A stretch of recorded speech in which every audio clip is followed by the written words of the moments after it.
Hello, we are Memphis Communiversity. Today we are continuing our intro to proof-based math, and the topic today is subsets and power sets, because power sets we will see have a relationship with subsets. So first we're going to introduce the topic of subsets. So subsets are basically what you might imagine they are based off their name. You have two sets. If every single element of A is an element of B, then we say that A is a subset of B. So A is just a smaller version of B, basically. We're going to use this notation right here. If A is not a subset of B, then we're going to just sort of cross it out. So again, what subsets are, you just take your elements of the larger set if you want, and you just take out a few of them, and that will be a subset. So let's just practice real quick. So let's say you have a set, I'm not sure, 2, 4, 8, whatever, just 3 random numbers. Well, this is going to be a subset of 2, 4, 8, 9. Because notice that every single element of this set right here is an element of the larger set, 2, 4, and 8. So subsets are not super interesting, but they are very universal. We will be using them a lot, and we will be dealing with them a lot. A little bit more interesting, though, would be not a subset. So not a subset doesn't mean that all of the elements have to be different. It just means that you have to break this rule right here. Every element of A is an element of B. So for example, if we can find at least just one element of A that's not in B, then it's no longer a subset. So for example, if we tweak this guy right here and we go 2, 5, 8, and we have here, hopefully you can see in the corner here, 2, 4, 8, 9 again, then this would not be a subset, because if you notice, 5 is in this element and this set right here, but it is not in this set. So we found an element that is in the smaller set that's not in the bigger set. This means that this is not a subset, even if 2 and 8 are in the subset. So again, what it means to be a subset is every single element of the subset has to be in that larger set. And again, we're going to be using the concept of subsets throughout this sort of video series, not just in this video. So sometimes if your sets are a little bit weird, like if your sets have sets within them, it's sort of difficult to maybe come up or talk about what is a subset and what is an element versus a subset when you have these weird corner cases or weird examples. So I'm going to briefly talk about them in this this area right here. But I would want to mention is that these really don't come up very often, because usually when you're dealing with sets, you're dealing with sets of just numbers, when you're dealing with sets of sets themselves, or you're dealing with sets of sort of objects that are pretty similar. So you usually don't mix up elements and sets in a set, but of course we can do that. So we're going to deal with some of these trickier examples, and let me just try to show you why each of these 5 statements is true. I'm going to try to explain it again a little bit harder than normal. So we have right here the subset of A, and what we want to say is, what's the difference between an element and subset, and why are these 2 statements true? Well, this again is not the element A. This is the subset containing just A, set containing just A. If you want, remember, you can think about sets as boxes. So this box right here just contains A. What does this box contain? Well, it contains A as well. Also, it contains a smaller box that has A. So let's just see why this is an element of this. Well, again, this is a box that contains A and a box that contains A. So the box that contains A is in this larger box. So why is this an element of this? It's because of this term right here. But differently, why is this a subset of this? Remember that when you're dealing with subsets, you want to think about whether the contents of the smaller box are within the contents of the larger box. So you're not going to be looking at this element right here. You're actually going to be looking at just A. So what we're going to do is we're going to see if A is in this set right here, and it is. So again, let me just repeat this. You have this simple set that just contains the element A. It's an element of this larger set because that set is an element inside this box.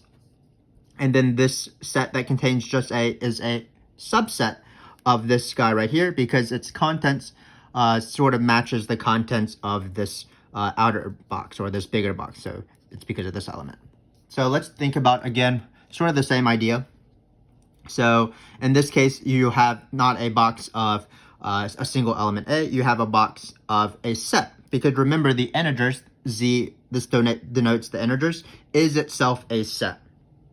So basically what this is, it's a box that that has a box within it that has the numbers 1, 2, 3, 4, 5, 6, 7, 0, negative 1, 2, negative 2, negative 3, and so on. So why is this a subset of this guy right here? Well, notice that the contents of this box, the element of this box, which is the set of integers, which again is a set itself, is contained in this outer box. So that's why that's true. Why is this not a subset of this?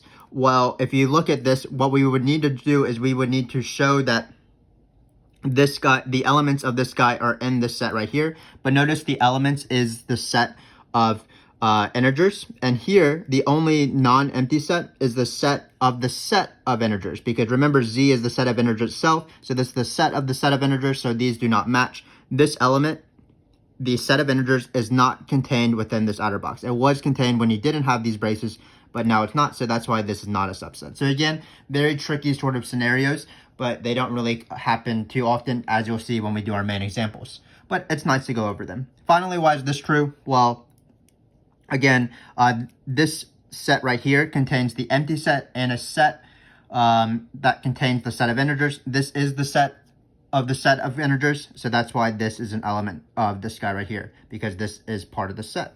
So hopefully that made sense. Again, it's not something that you really need to focus on, especially as we move forward. You'll see that sets are actually pretty easy to deal with, subsets and power sets. Keep in mind that there are always at least two subsets of a set. That's going to be the empty set, and that's going to be the just the set itself. So for example, we can say A is a subset of B. That one is obviously a little bit, A is a subset of A. A is a subset of itself. That's a little bit more obvious because every element of A is obviously in the bigger set, which is also A. Furthermore, why is the empty set always a subset of every set? Well, take every element of the empty set. Well, there actually is no elements. So then it will just prove this condition sort of vacuously. Because there's no elements of the empty set, that means those no elements are also in any larger set. So that's why the empty set is a subset of any other set. So I think I've used the word set so much. So let's get on with some examples. So in this case, what we're dealing with is we are dealing with subsets of this set right here. Again, it contain basically anything. It's going to contain 2, 4, and B.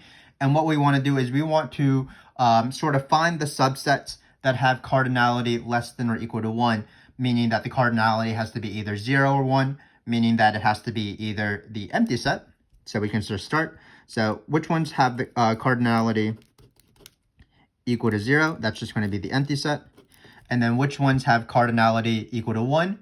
That means you just have one element. So it's just going to be the elements. So let's write that down. We want the cardinality to be equal to 1. That's going to be just the single element set. So that's going to be 2, 4, and B.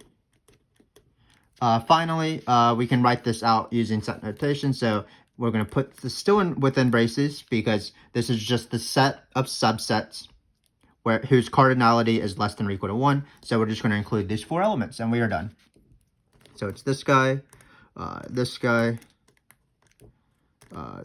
4. Hopefully you can tell what my handwriting sort of says, but it really doesn't even matter. Like, it's pretty obvious that this is 2.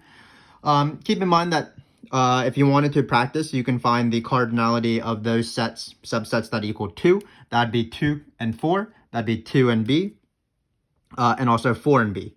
And then finally, what would be the ones where cardinality is equal to 3? Well, that's just going to be the set itself. Again, any set is a subset of itself. Any set has the subset of the empty set. And of course, if you have cardinality bigger than 3, well, there's not going to be any sets like that because you can't have 4 elements when there's only 3 elements to choose from. So again, basically, you don't really need to focus on this for this first half of the video. You really want to focus on this definition, and it's not too bad.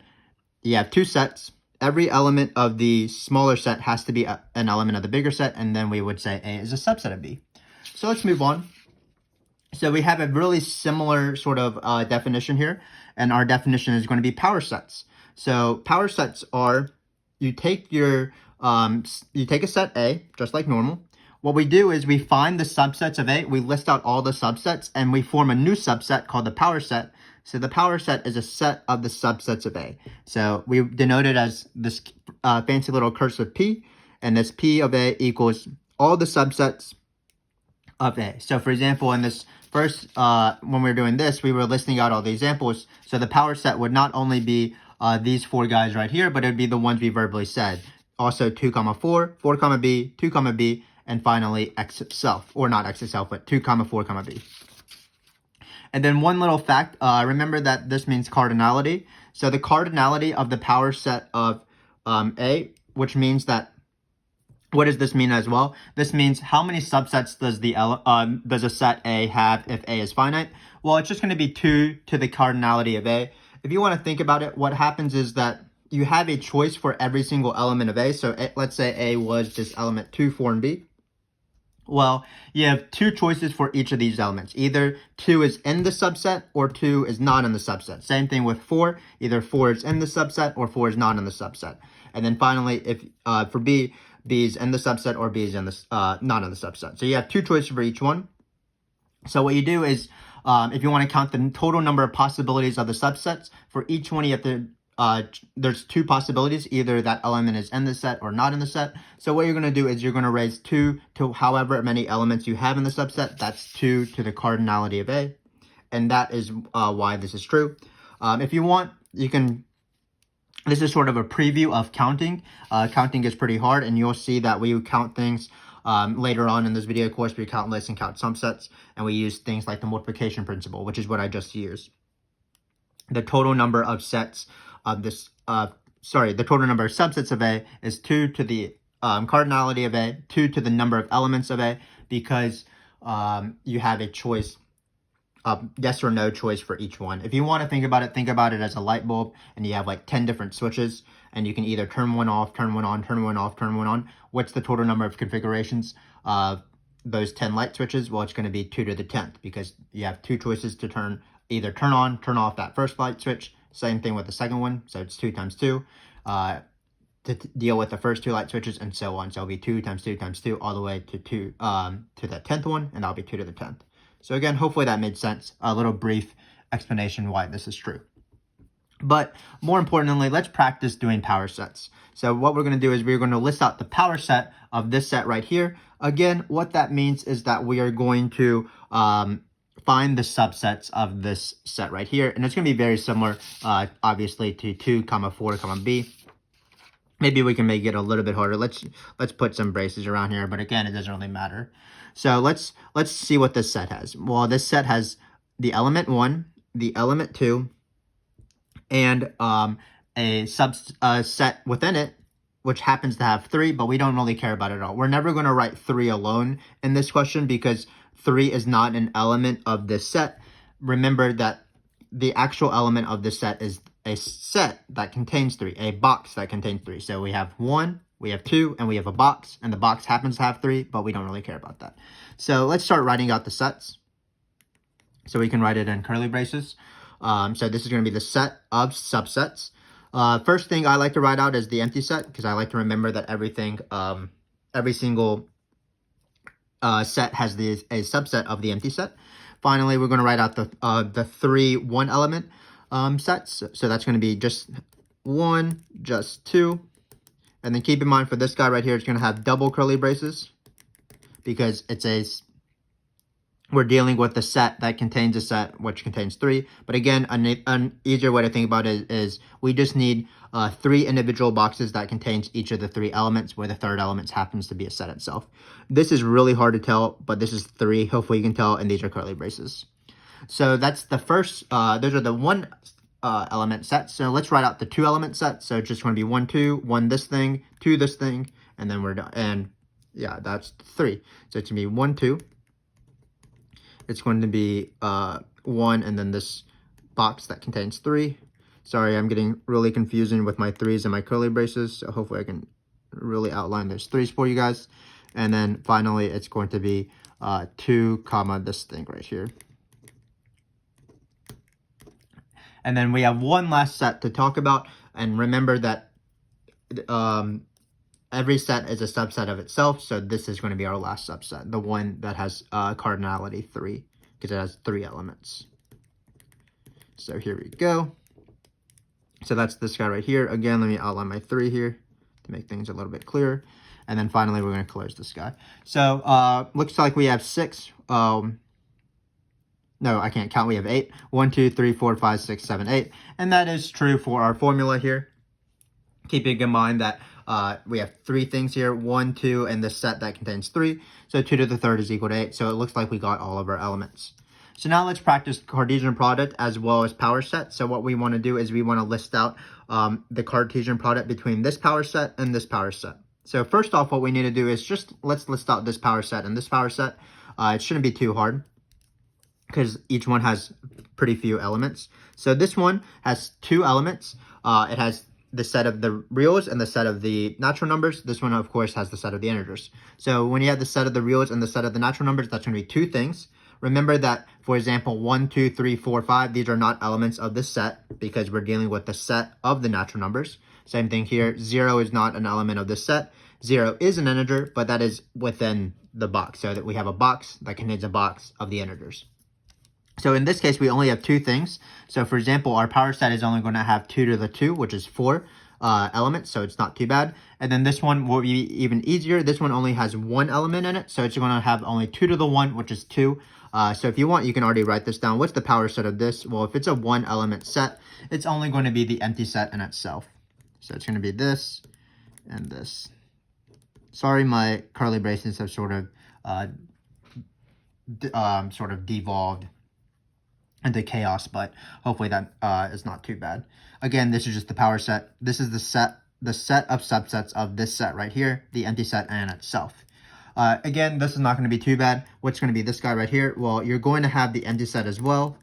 You are going to have the set itself. Sorry, didn't leave myself enough space. And you're also going to have the 1 element sets, just the reals, just the natural numbers. So you have the reals and the natural numbers. Again, notice that I'm not writing 1, 2, 3, or 4, 5. That is not, you basically, every time you do this, you only open up the box. If there's another box within it, you don't ever look at that box.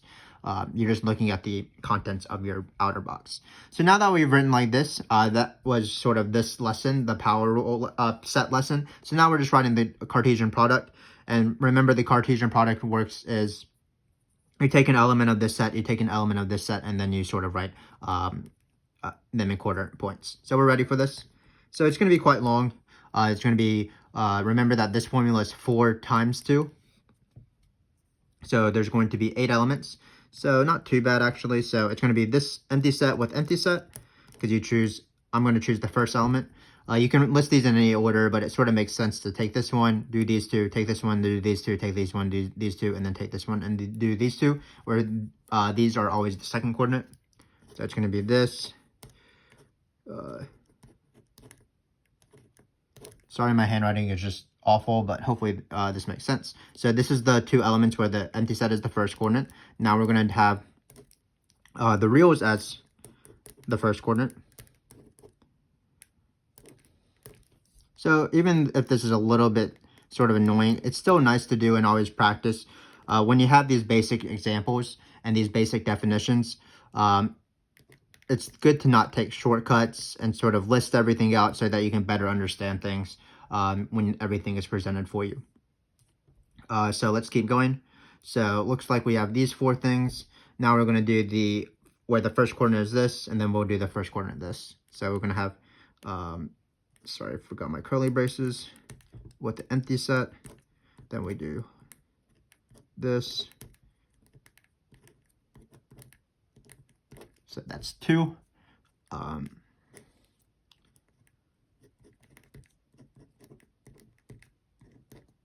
That's 1. And last one, how exciting. Going to be this element right here with second coordinate, this element. So it's going to be this guy. I don't even know if you can see this in the shot. It looks like you can. And then we're going to finally end with some curly braces. So let's see if this formula makes sense and how many we got. We got 1, 2, 3, 4, 5, 6, 7, 8. So how many elements were in this set? Well, that was going to be 2 to the 2, which is 4. How many elements was in this set? That's 2 to the 1, which is equal to 2. And then remember, we reviewed this in our Cartesian product video if you want to watch that. But if you want to find the cardinality of a Cartesian product, you just multiply them. So in this case, it's 4 times 2, which is 8. And that's why we have 8 points here. So that makes sense. So let's finish off this video by sort of doing this formula as well. So what we want to think about is we want to think about just sort of using this formula. Let's take the size of A to be equal to n. And what we want to do is we want to find how many elements are in the power set of A. So this is a pretty big set here. So what you do is you would first list out of the subsets of the power set, and then you would list out the subsets of that set. So that would be a very massive set. But we can still think about how many elements it has. Well, in this case, it's going to be, just according to the formula, because we have a power set, it's going to be 2 to the cardinality of the power set of A. And then how many, again, we're just going to employ the formula. How big is the cardinality of the power set of A? Well, that's going to be 2 to the 2 to the A. So it's 2 to the 2 to the A. Hopefully you can tell what I wrote there. This is definitely not 2 to the 2, all of that to the A. This is 2 to the A first, and then 2 to that. It makes it a lot bigger number. Finally, we're going to do this one right here, which isn't too bad. So we're going to find this formula. We're going to find the cardinality of the direct product of 2 power sets. We actually already did it, so it shouldn't be too bad. So what's this formula right here? Well, actually, if we have a direct product, what we want to do is we want to find the cardinality of both things and multiply them. So it's going to be the cardinality of the power set of A times the cardinality of the power set of B. And then we're going to employ this formula right here. What's the cardinality of the power set of A? That's going to be 2 to the A. Hopefully you can tell what I'm writing here. Let me see if I can switch pens at the very end here. It has a nice little switcheroo. And then this is going to be 2 to the cardinality of the power set of B. So 2 to the cardinality of the power set of A.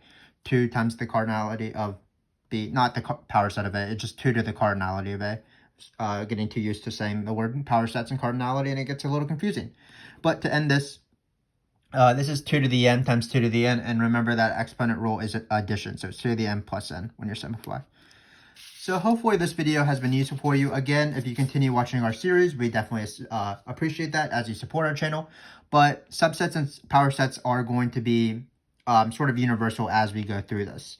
So they are an important notion to know. Power sets are basically you just take all the subsets of a set. So really the important notion is subsets. And keep in mind that we did talk about some harder subsets, but those are not the ones you don't need to focus on. Just know what standard subsets are. And basically, again, a subset is you just take a smaller version of a larger set, or you take some of the elements of a larger set. So for example, this guy right here, 248, 2489, all these elements are in this set.